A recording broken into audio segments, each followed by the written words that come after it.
Good morning. This is Peter Affronti for Allendale's morning wake up call for Friday, September 13th. Yes, it is Friday the 13th today, so be aware with anyone in hockey masks. As of right now, we have December corn trading 5.5 cents higher to 4.11 1/2. November beans are trading 6.5 cents higher to 10.17 1/4, and the Chicago wheat is up 15 cents to 5.93 1/2. So yesterday was the big report day for corn. They did increase yield by a half a bushel, and they did also slightly lower ending stocks to 2.057. So carryout was lowered 16 million bushels, which is a fairly small change. Yield was raised a half a bushel to 183.6. That was offset by USDA raising ethanol and exports production, plus 39 million bushels for ethanol, and demand up 55 million bushels. So we have been seeing the overnight adding a bit of support. We'll see if this continues today or we do end up pulling back right off of the open here. So we have to find out what the funds are going to be doing. Are the funds going to be short covering here going into the end of this month, or are we going to see a harvest pressure force these markets back a bit? So something we really need to watch here. Beans. So beans, they kept the yield the same, left it at that 53.2 level. They did end up declining 10 million bushels in ending stocks to 550 million. So are we going to see this fund buying come back into the beans, kind of like in corn? Are we going to see this short covering here?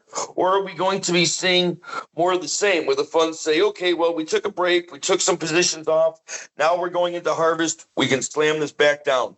Something we need to watch. Also,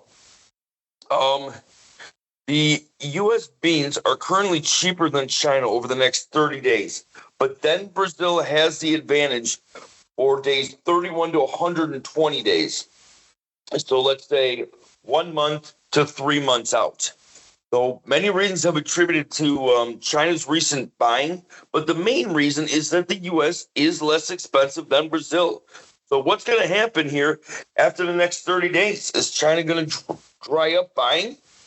Something we need to watch for here. Also something where we could see the funds have an active role in too. Remember, 2 months out, we do have an election. And sometimes what you see in an election is that the funds will take some risk off the table. So right now, as we know, the funds are 50% the record short in corn. Well, would they look to add to that this month and maybe decrease it next month, or vice versa?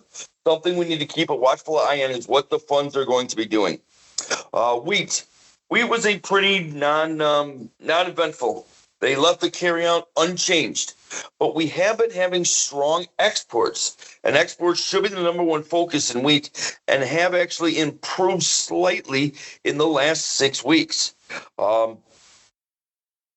There are no weather threats seen in the next 15 days in the forecast. In fact, rains are expected to improve next week for most hard red winter areas while remaining slightly above average temps. So what you should see with the wheat is kind of what we've been seeing the whole time. Wheat tends to be a bit of a follower here this time of year, just because there's really not that much going on with the wheat. So watch the corn and beans to get an idea of where the wheat could go. And last but not least is cattle. So yesterday, the PM box beef choice was down 18 cents. Select was up $1.26. Packer cushion, $10.45. More than enough to see Packers pay up this week, as long as sellers aren't willing to sell at lower prices. So bids did move up to 182 in Kansas yesterday. That is a great move here. Last week it was $1.8095. So we'll just say 181 or $180.95. We'll just say 181 right now. So could we see $1 to $2 higher cash trade today. That's what we're looking for. So long term, though, box beef is still grinding lower. It did see a bit of a bounce yesterday, but that only recovered from fresh 4-month lows. So much more is needed to turn around that box beef. We need some, well, we need a lot more days of higher box beef. That's what we need.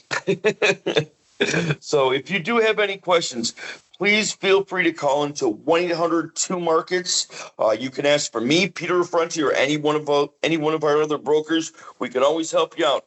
That being said, have a wonderful, safe, and happy weekend, and happy Friday the 13th.